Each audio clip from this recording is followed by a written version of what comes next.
Dès l'instant où le pape Léon XIV apparut au balcon de la basilique Saint-Pierre, une quiétude subtile et respectueuse sembla envahir la place, se propageant comme une onde dans le cœur des fidèles du monde entier. Pour beaucoup, ce n'était que l'introduction cérémonielle d'un nouveau pontife.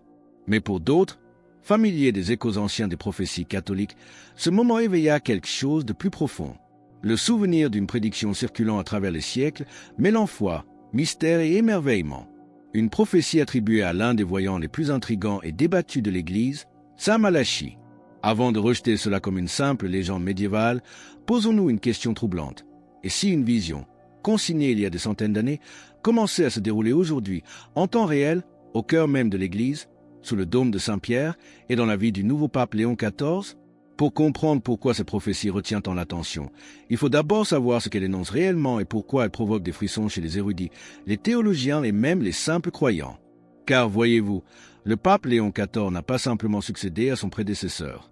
Certains pensent qu'il pourrait avoir endossé un rôle décrit il y a des siècles dans la dernière ligne d'une liste prophétique qui se termine non par un nom, mais par un avertissement solennel. L'origine de cette prophétie remonte à un archevêque irlandais du XIIe siècle, Saint Malachie, réputé pour sa profonde sainteté et une vie imprégnée de dévotion. On dit qu'il reçut une vision lors d'un pèlerinage à Rome, lui révélant non pas un message pour son temps, mais pour toutes les ères à venir, les devises symboliques de 112 papes. Comme petit merci de nous rejoindre aujourd'hui, nous offrons un moment de bénédiction partagée. Commentez avec le mot foi si vous êtes ouvert à recevoir une pensée finale spéciale, dédiée à tous ceux qui participent. Et s'il vous plaît, appuyez sur « J'aime » si vous appréciez ce moment. Restez bien avec nous, car au fil de notre exploration, nous découvrirons des coïncidences et des interprétations qui pourraient bien ébranler vos certitudes sur ce que nous pensions connaître de l'avenir de l'Église. Pendant des siècles, ce manuscrit demeura caché, scellé dans les profondeurs des archives vaticanes, jusqu'à sa redécouverte au XVIe siècle par un moine nommé Arnold de Wyon, ajoutant un piquant mystérieux à l'atmosphère d'un conclave en cours. Depuis, ces lignes fascinent et déconcertent, devenant l'une des prophéties les plus persistantes et controversées de l'histoire ecclésiastique.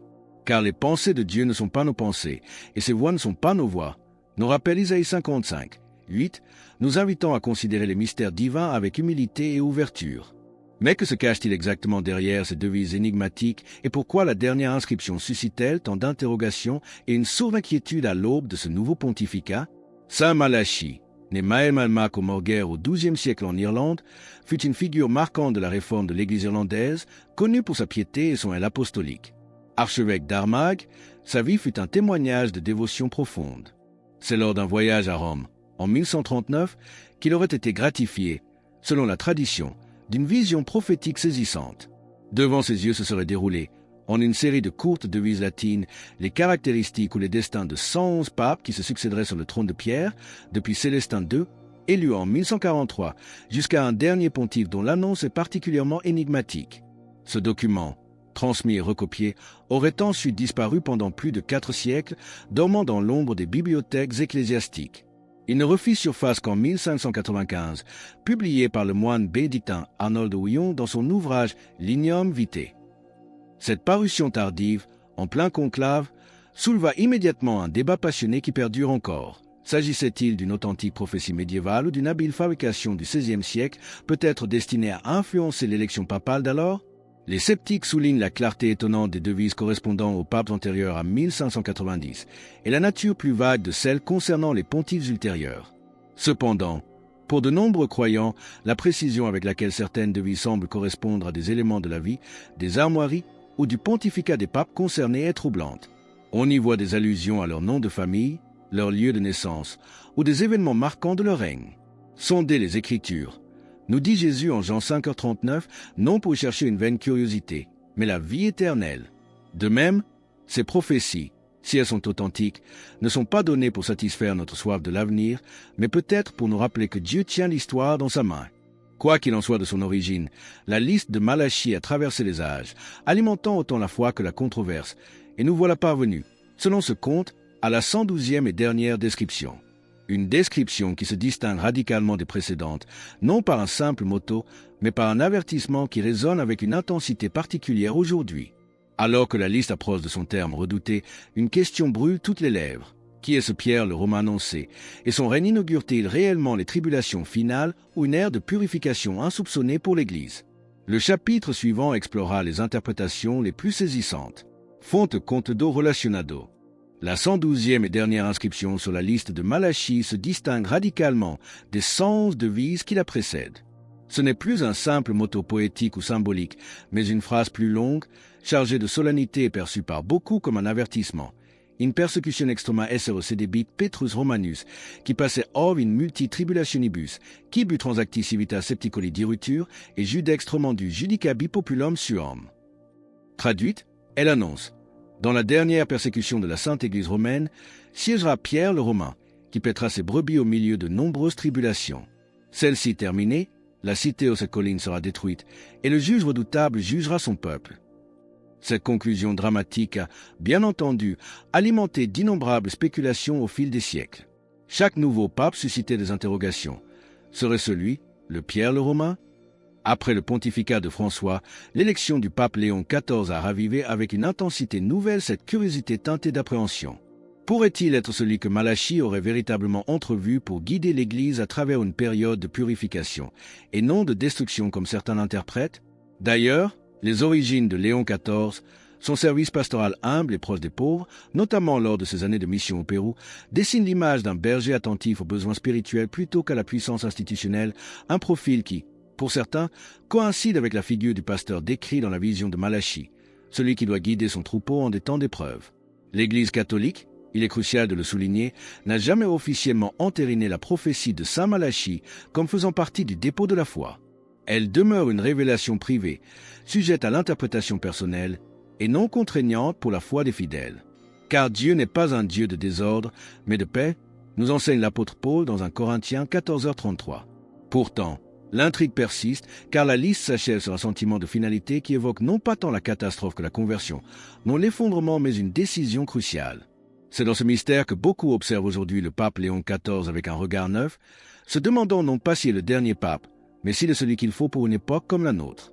Si cette prophétie ne prédit pas la fin du monde, mais une transformation profonde, quels sont les signes des temps actuels qui confèrent au pontificat de Léon XIV une résonance si particulière avec cette ancienne vision?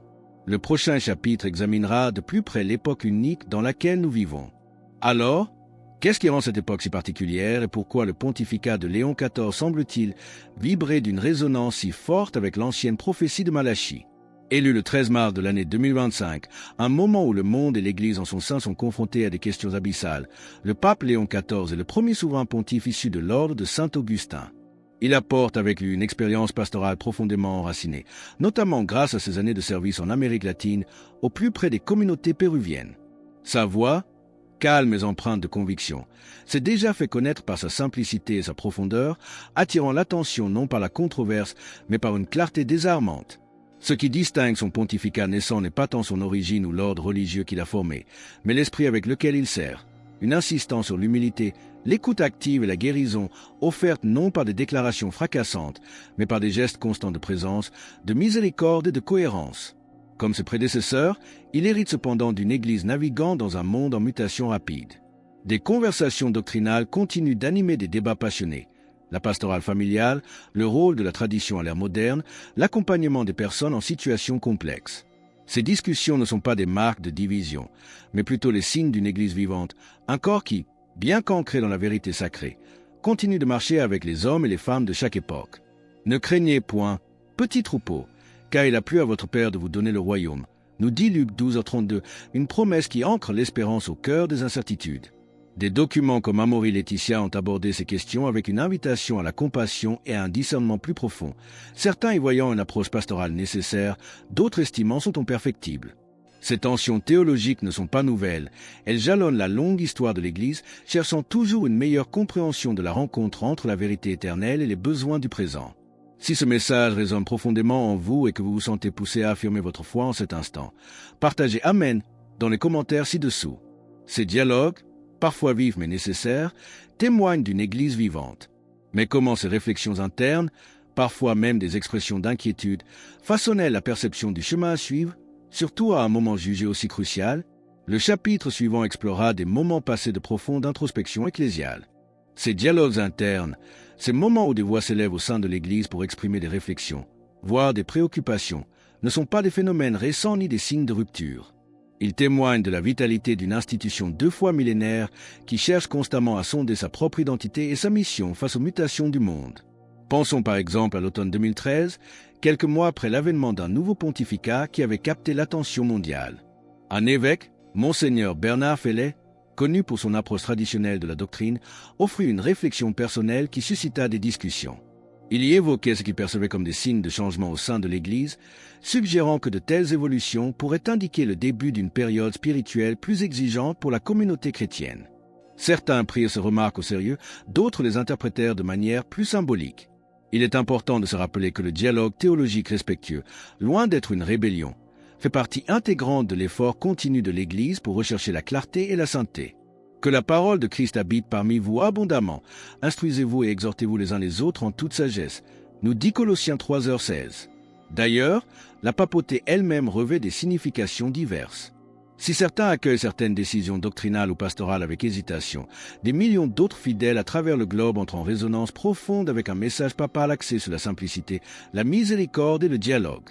Au fil des ans, différents pontifes ont mis l'accent sur des thèmes variés comme la justice sociale, la compréhension interreligieuse ou le soin de la création, inspirant des personnes de tous horizons. Une enquête mondiale sur les valeurs, menée en février 2014, révélait d'ailleurs qu'une grande partie de la population mondiale portait un regard positif sur le leadership catholique, notamment pour ses efforts visant à rassembler au-delà des clivages. Cette capacité de l'Église à embrasser le dialogue, même sur des sujets délicats, est un signe de sa vitalité. Mais revenons à Malachie. Si sa prophétie a traversé les siècles, c'est aussi grâce à des coïncidences troublantes entre ses devises et les papes qu'elle désignait. Le prochain chapitre explorera quelques-unes des correspondances les plus stupéfiantes qui ont cimenté la légende de Pierre le Romain. L'aura de mystère qui entoure la prophétie de Saint Malachie s'est considérablement nourrie au fil des siècles d'interprétations reliant certaines de ces devises latines à des papes spécifiques de manière étonnamment pertinente. Prenons de l'abord soli, du travail du soleil. Cette devise est associée au pape Jean-Paul II. Fait remarquable, il est né le 18 mai 1920, jour d'une éclipse solaire partielle, et ses funérailles, en avril 2005, se sont également déroulées lors d'une éclipse solaire. Coïncidence? Pour beaucoup, ce sont des confirmations. Autre exemple souvent cité, Gloria Olivet, la gloire de l'olivier, devise attribuée au pape Benoît XVI. Certains y ont vu une référence à l'ordre olivetain, une branche des bénédictins, ou un symbole de paix, thème cher à son pontificat. Et que dire de Exanda Rosi, de la vague de la rose, ou selon d'autres traductions du lys et de la rose, comme l'indiquait notre source, associée au pape Urbain VII? On a noté que ce dernier avait des liens familiaux avec Florence, ville dont les armoiries arborent fièrement une fleur de lys. Ces rencontres entre les devises et l'histoire pontificale, bien que sujettes à interprétation et parfois découvertes a posteriori, ont indéniablement contribué à la fascination durable pour ces prophéties. L'anecdote du cardinal Spellman de New York, en 1958, est aussi parlante. Juste avant le conclave qui allait élire Jean Xi, dont la devise prophétique était Pastor et nota, Pasteur et noché. Il loua une barque remplie de moutons et navigua sur le Tibre, un geste symbolique qui frappa les esprits. Car rien n'est caché qui ne doive être découvert, ni rien de secret qui ne doive être connu et mis au jour. Lisons-nous dans Luc 8h17. Ces écrits, qu'on les considère comme des curiosités historiques ou des lueurs d'une préscience divine, nous invitent à contempler un mystère plus vaste, celui de l'Église cheminant à travers le temps. Pour rejoindre notre communauté et ne manquer aucune histoire inspirante, pensez à cliquer sur « J'aime » et à vous abonner. Ces exemples, et bien d'autres, ont tissé la légende de Malachie à travers les âges. Mais que dire alors de l'ultime devise, Pierre le Romain? Est-ce une simple allégorie ou une description concrète du pasteur qui guidera l'Église dans sa phase la plus critique? Le dernier chapitre tentera de percer ce mystère. Alors, que penser de cette ultime et redoutable inscription? Petrus Romanus, Pierre le Romain? Faut-il y voir l'annonce d'une fin cataclysmique ou une allégorie plus profonde? De nombreux théologiens et penseurs suggèrent que cette prophétie pourrait désigner non pas tant un individu spécifique ou une catastrophe imminente, mais plutôt une ère de transformation spirituelle, un retour aux fondations même de l'Église. Pierre évoque le roc sur lequel le Christ a bâti son Église, la solidité de la foi apostolique. Romain rappelle le cœur de l'identité catholique ancrée dans la ville éternelle, témoin de tant de triomphes et d'épreuves. Ensemble, Pierre le Romain pourrait symboliser une mission, celle de recentrer l'Église sur son essence, sur la simplicité et le témoignage radical de l'Évangile à l'image du premier des apôtres. Le pape Léon XIV, par ses premiers gestes d'empreinte d'humilité et sa marche silencieuse vers une chapelle pour prier au lendemain de son élection, son choix d'une résidence modeste, semble incarner cet esprit de dépouillement et de service. Peut-être la prophétie de Malachie n'est-elle pas un conte à rebours vers la fin des temps, mais un appel vibrant à un réveil spirituel, à une purification où l'accessoire s'efface pour laisser briller l'essentiel. « Voici, je fais toutes choses nouvelles », dit le Seigneur dans l'Apocalypse 21h05. Cette nouveauté n'est pas une rupture, mais une renaissance de ce qui est éternel.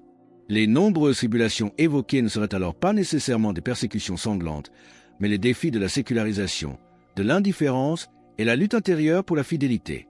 Le berger qui guide son troupeau en ces temps n'est pas un administrateur de la faim, mais un pasteur qui ramène à la source, qui nourrit de la parole et des sacrements avec une urgence renouvelée.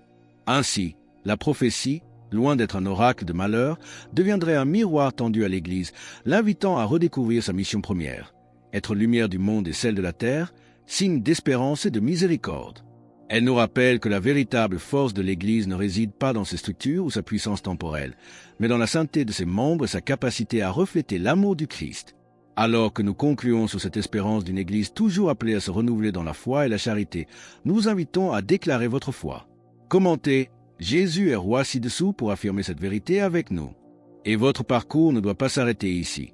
Cliquez sur la vidéo qui apparaît maintenant sur votre écran pour un autre message puissant que nous avons préparé pour vous.